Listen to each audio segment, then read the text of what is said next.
தேனி அருகே பொதுமக்களிடம் பணம் பெற்று நியோமேக்ஸ் நிறுவனத்தில் முதலீடு செய்து பல கோடி மோசடி செய்த திமுக நிர்வாகியை சுற்றி வளைத்து பாதிக்கப்பட்டவர்கள் கேள்வி கேட்டதால் அப்பகுதியில் பரபரப்பு ஏற்பட்டது. தேனி மாவட்டம் கம்பத்தை சேர்ந்தவர் சூர்யா செல்வகுமார். இவர் திமுகவில் கம்பம் தெற்கு நகர செயலாளராக இருந்துள்ளார். இவர் தன்னுடைய நிதி நிறுவனத்தில் முதலீடு செய்தால் அதிக வட்டி கிடைக்கும் என கூறி 50க்கும் மேற்பட்ட மக்களிடம் 3 கோடிக்கும் மேல் பணம் பெற்றுள்ளார். இதையடுத்து பணத்தை பெற்றுக்கொண்டு மோசடி செய்ததால் பாதிக்கப்பட்டவர்கள் காவல் நிலையத்தில் புகார் அளித்துள்ளனர். விசாரணையில் வசூலித்த பணத்தை நியோமேக்ஸ் நிறுவனத்தில் முதலீடு செய்திருப்பது தெரியவந்தது. இந்நிலையில் கைது செய்யப்பட்ட செல்வகுமார் ஜாமீனில் வெளியே வந்துள்ளார். இதையடுத்து பணம் கொடுத்து ஏமாந்தவர்கள் செல்வகுமாரை சுற்றி வளைத்து கேள்வி மேல் கேள்வி கேட்டு திணறடித்தனர். கோவில் மற்றும் வக்ஃப் வாரிய சொத்துக்களைப் போல கிறிஸ்தவ தேவாலய சொத்துக்களையும் பாதுகாக்க பதிவுத்துறை சட்டத்தின் கீழ் சேர்க்க நேரம் வந்துவிட்டதாக உயர்நீதிமன்ற மதுரை கிளை தெரிவித்துள்ளது. 2023ஆம் ஆண்டு விஜயா என்பவரிடமிருந்து வாங்கிய சொத்தை பதிவு செய்ய சார் பதிவாளர் மறுத்துவிட்டதாக சிவகங்கை மாவட்டம் திருப்பத்தூரை சேர்ந்த ஷாலின் என்பவர் உயர்நீதிமன்ற மதுரை கிளையில் மனு தாக்கல் செய்தார். இந்த மனு உயர்நீதிமன்ற மதுரை கிளை நீதிபதி முன்பு விசாரணைக்கு வந்தது. அப்போது இந்து இஸ்லாமிய சட்டப்படியான சொத்துக்களை பதிவுத்துறை சட்டம் பாதுகாக்கிறது என்றும் அந்த பதிவுத்துறை சட்டத்தில் சர்ச் சொத்துக்கள் சேர்க்கப்படவில்லை என்றும் இந்து கோவில் சொத்துக்கள் இந்து சமய அறநிலையத்துறை சட்டப்படியும் வக்ஃப் போர்டு சொத்துக்கள் வகுப்பு வாரிய சட்டப்படியும் பாதுகாக்கப்படுகின்றன என்றும், ஆனால் கிறிஸ்தவ சர்ச் சொத்துக்களை பொறுத்தவரை இதுபோன்ற சட்டம் இல்லாதது ஆச்சரியமாக உள்ளதாகவும் தெரிவித்தார். அனைத்து மதங்களையும் சமமாக அணுக வேண்டும் என்பதால் சர்ச் சொத்துக்களை பதிவுத்துறை சட்டம் 22A பிரிவின் கீழ் கொண்டுவர நேரம் வந்துவிட்டதாக தெரிவித்து சார் பதிவாளரின் உத்தரவை ரத்து செய்து மனுதாரர் பத்திரப்பதிவுக்கு மீண்டும் விண்ணப்பிக்கலாம் என நீதிபதி உத்தரவிட்டார்.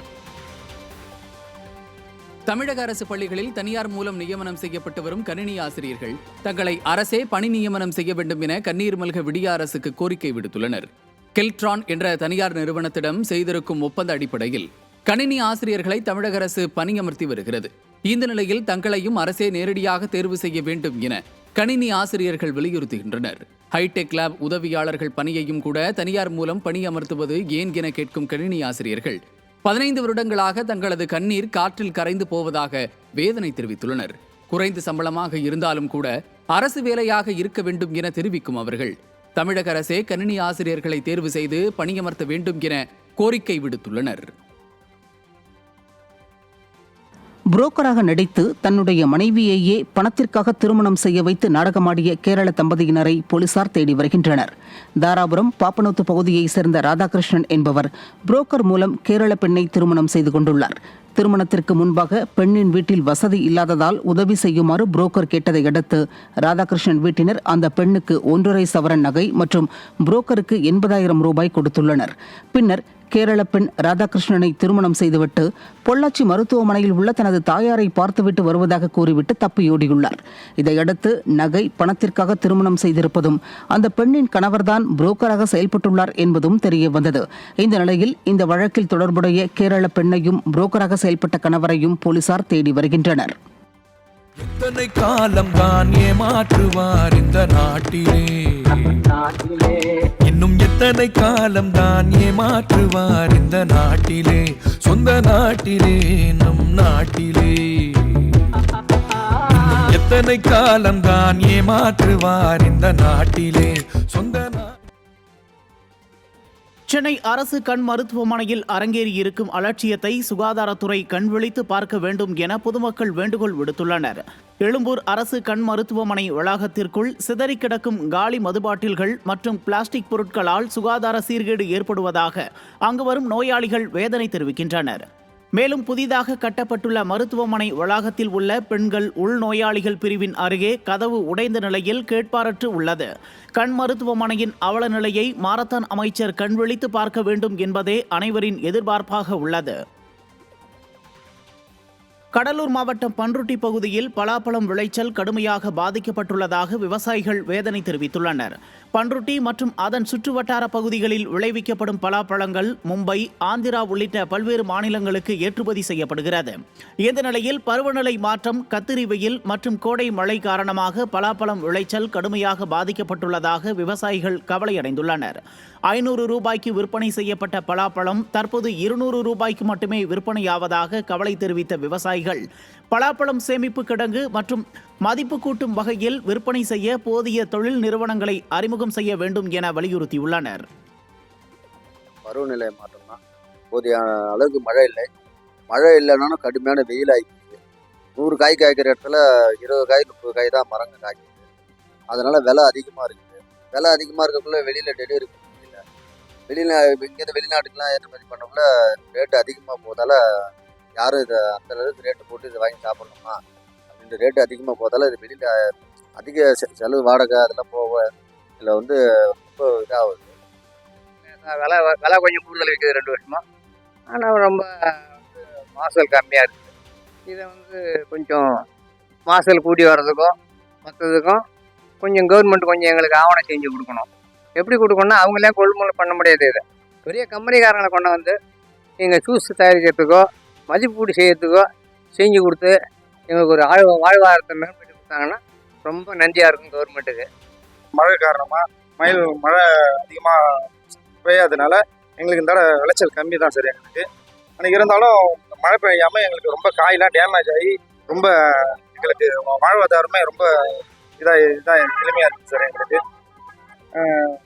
போன தடவைலாம் ஒரு மரத்தில் ஒரு 100 காயாச்சும் காய்க்கும் சார். இந்த தடவை ரொம்ப 20 காய் காய்க்கிறதுக்கே ரொம்ப கஷ்டமாக இருக்குது சார். நாகை அருகே எட்டுக்குடியில் உள்ள ஸ்ரீ சுப்பிரமணிய சுவாமி கோவிலில் கும்ப கலசத்தில் பூசப்பட்ட தங்க முலாம் நிறம் மாறியதால் பக்தர்கள் அதிர்ச்சியடைந்துள்ளனர்.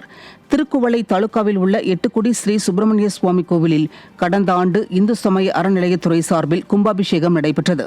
அப்போது கோவில் விமான கலசங்களில் சுமார் 800 கிராம் முதல் 1 கிலோ வரை தங்க முலாம் பூசப்பட்டதாக கூறப்படுகிறது. இந்த நிலையில் கும்பாபிஷேகம் நடந்த 1.5 ஆண்டுகளுக்குள் கோவில் ராஜகோபுரம் மற்றும் விமான கும்ப கலசங்கள் அனைத்தும் நிறம் மாறியதால் பக்தர்கள் அதிர்ச்சியடைந்துள்ளனர். விடியா திமுக அரசின் இந்து சமய அறநிலையத்துறையினர் ஆய்வு செய்து உரிய நடவடிக்கை எடுக்க வேண்டுமென பக்தர்கள் வலியுறுத்தியுள்ளனர். இந்த கும்பாபிஷேகத்தின் போது தங்க கலசங்கள் தங்க மூலம் பூசப்பட்டன. கிட்டத்தட்ட ஏறத்தாழ சுமார் ஒரு 800 கிராமிலிருந்து 1000 கிராம் வரையில் பூசப்பட்டதாக சொல்லுகிறார்கள். ஆனால் 1.5 வருடத்திலேயே இரும்பு அந்த செம்பு கலசம்தான் தெரிகிறது தவிர தங்க மூலம் பூசப்பட்டது தெரியவில்லை.